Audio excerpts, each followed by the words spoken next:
안녕하세요. 시험 범위 정리를 하도록 하겠습니다. 이번 기말고사 시험 범위는 210에서 228쪽까지입니다. 210에서 228쪽 함께 보겠습니다. 생명기술.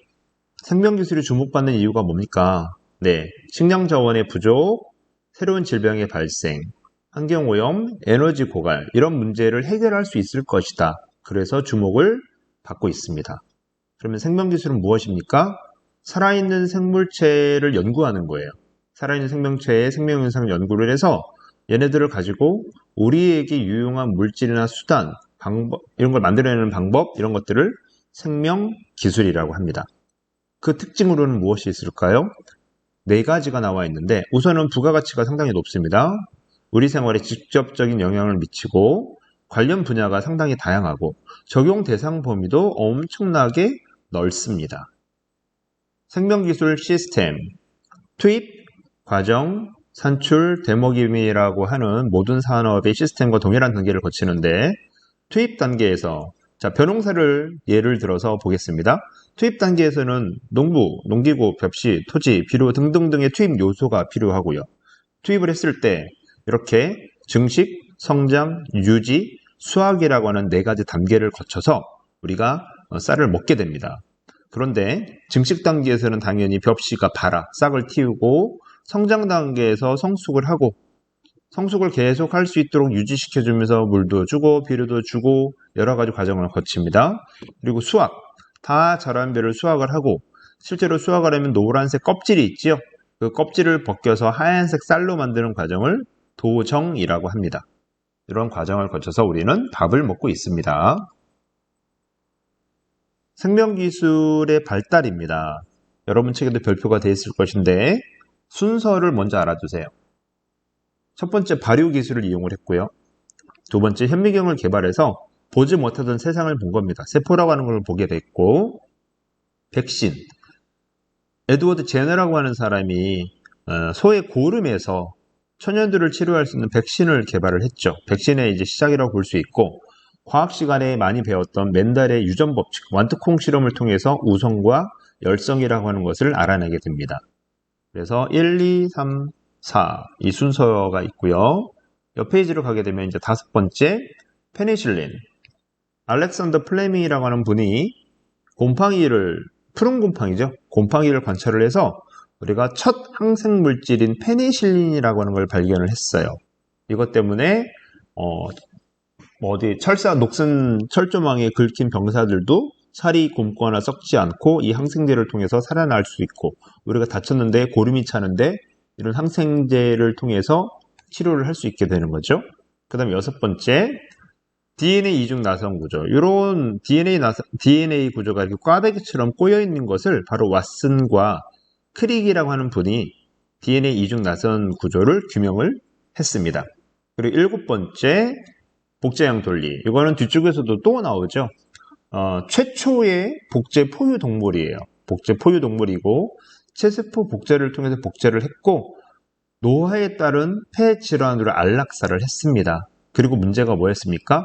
네, 생명윤리 문제가 이때부터 불거지기 시작을 했죠.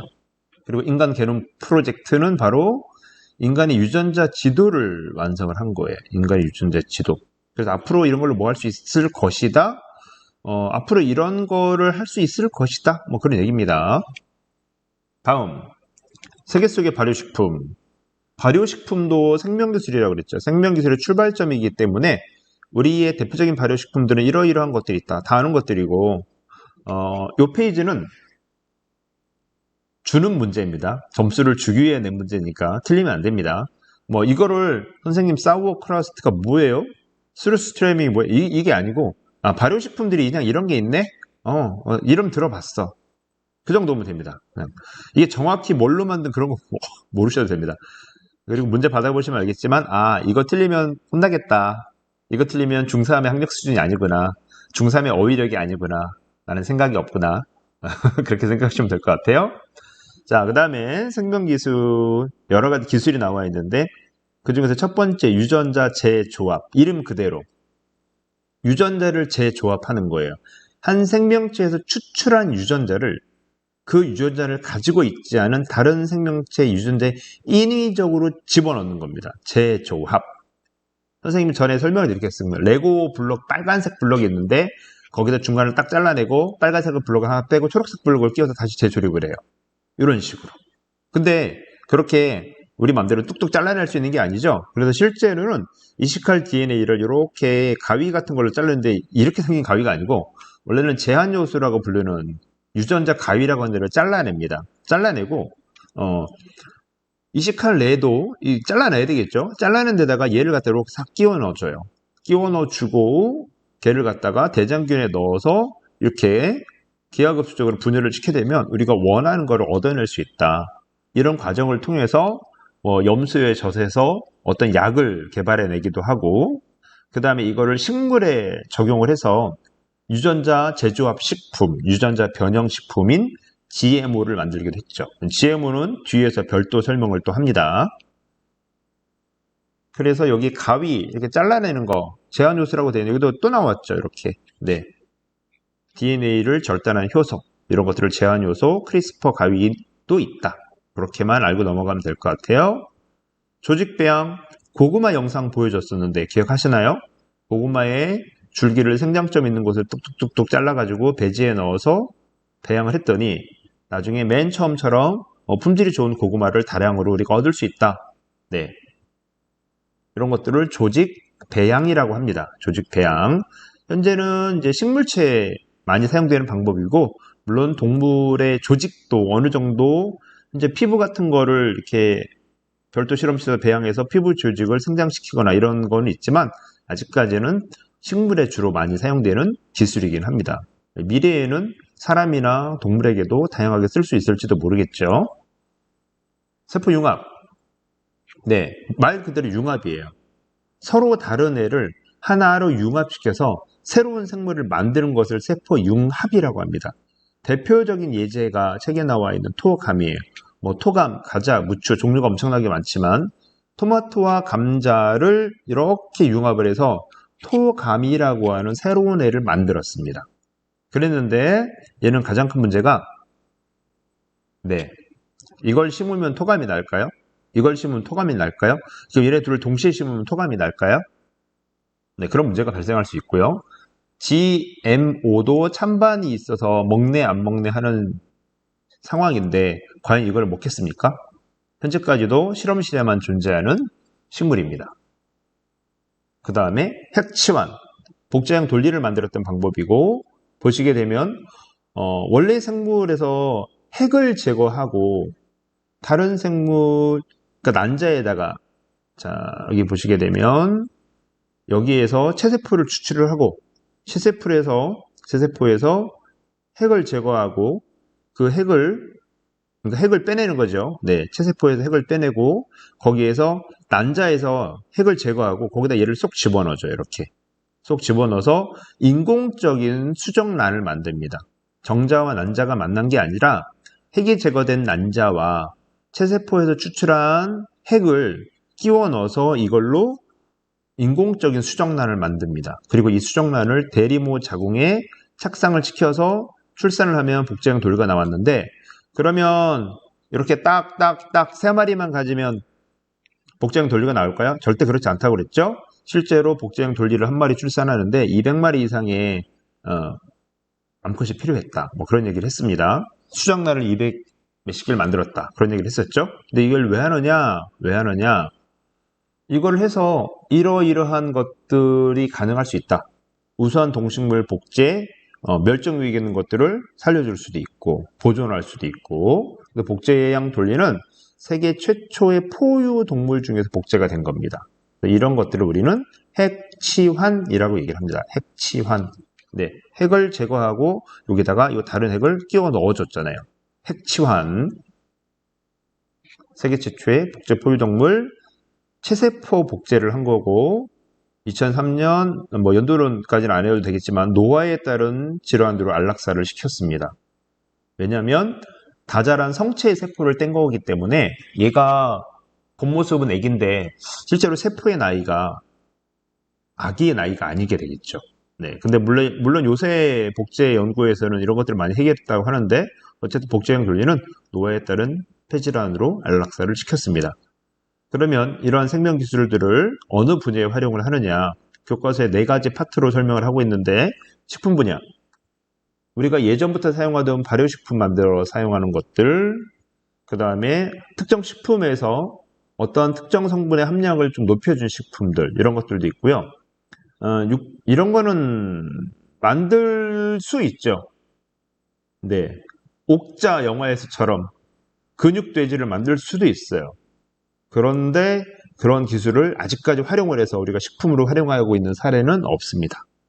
그 다음 의료 분야, 의약품을 대량 생산하고 바이러스 치료를 위한 백신을 만들고 현재 하고 있는 것들이고, 앞으로는 신체에 필요한 각종 조직, 장기, 네, 이런 것들도 생명기술을 통해서 만들 수 있지 않을까, 이렇게 생각을 합니다.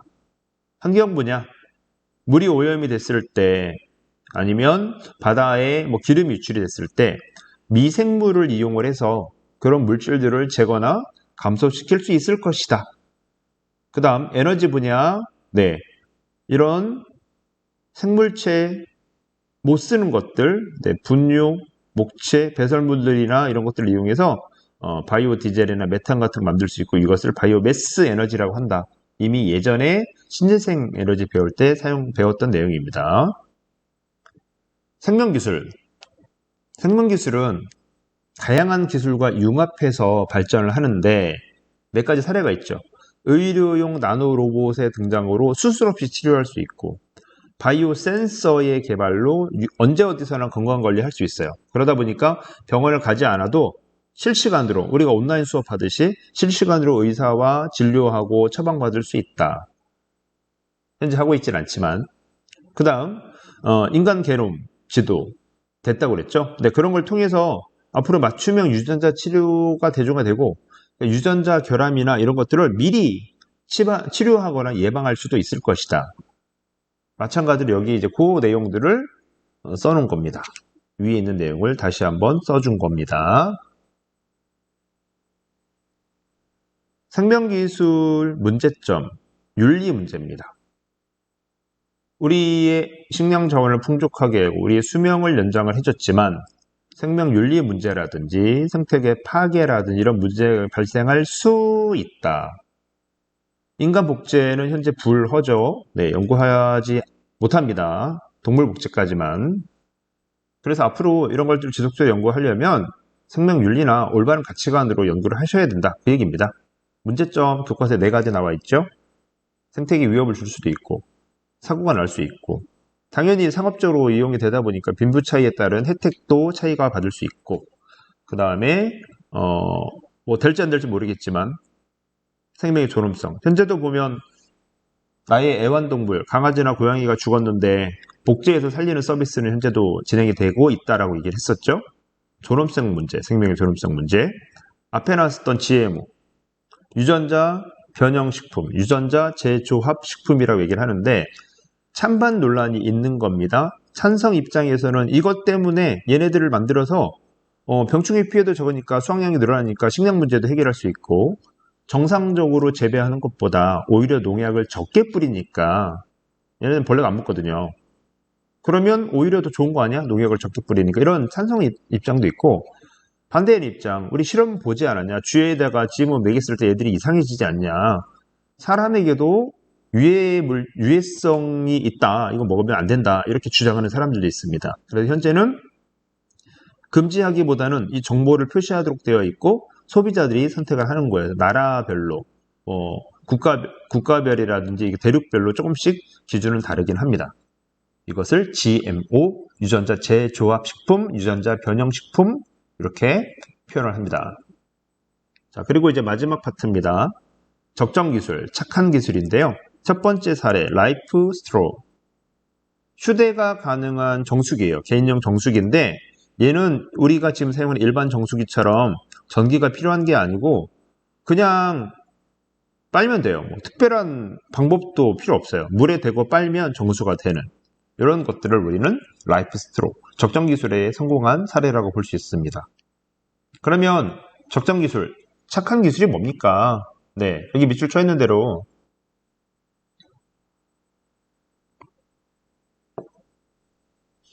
그 나라의 정치, 경제, 환경을 고려해서 그 현지에서 지속적으로 사용할 수 있는 기술, 현지에서 만들 수 있는 거, 뭐 이런 것들을 적정 기술이라고 하고요. 이 과정에서 자원을 지나치게 소비한다든지 환경을 오염시킨다든지 그러면 안 됩니다. 그리고 이 기술을 씀으로써 삶의 질이 향상이 돼야 된다는 얘기예요. 그러니까 우리가 어려운 나라들에게 구호품을 주죠. 식량도 주고 의약품도 주고 이걸 한번 줘서 사용이 끝나면 끝이에요. 근데 적정 기술은 그게 아니고 그 기술로부터 소득도 얻고 어떤 가치도 얻을 수 있는 그런 것들을 얘기합니다. 교과서에 계속 사례가 나옵니다. 앞에 배웠던 라이프 스트로, 여기는 이제 큐드럼이라고 그래서 상당히 많이 보아왔던 겁니다. 여러 과목에서도 나왔던 물을 이렇게 들고 이고 다니는데 이걸 갖다가 물통을 만들어주는 데는 끌고 다닐 수 있는 물통, 이동시킬 수 있는 물통, 이제 큰 물통 이렇게 해서 물을 기르는데 힘들지 않게 더 많이 기를 수 있게 이렇게 만들어준 겁니다. 이거 만드는데 특별한 기술이 필요하지 않으니까. 적정 기술의 특징, 네, 1, 2, 3, 4. 적정 기술은 우리나라나 미국이나 유럽에서 쓰기보다는 이렇게 개발도상국의 저소득층을 목적으로 개발을 합니다. 그리고 여기는 기본적으로 공공시설이 이런 게 많이 없어요. 전기, 수도, 뭐 정화조, 화장실 이런 것들이 기본 시설이 잘 안 갖추어져 있죠. 그러니까 기술 자체도 이런 것들이 기반 시설이 필요 없는 데서 쓸 수 있게 개발을 해야 되고 그때 가급적이면 에너지를 적게 사용하거나 아니면 신재생 에너지를 쓸 수 있게 해줘야 되고 그리고 이 모든 거를 어디에? 현지 환경에 맞춰서 현지에서 쓸 수 있게 개발을 해줘야 됩니다.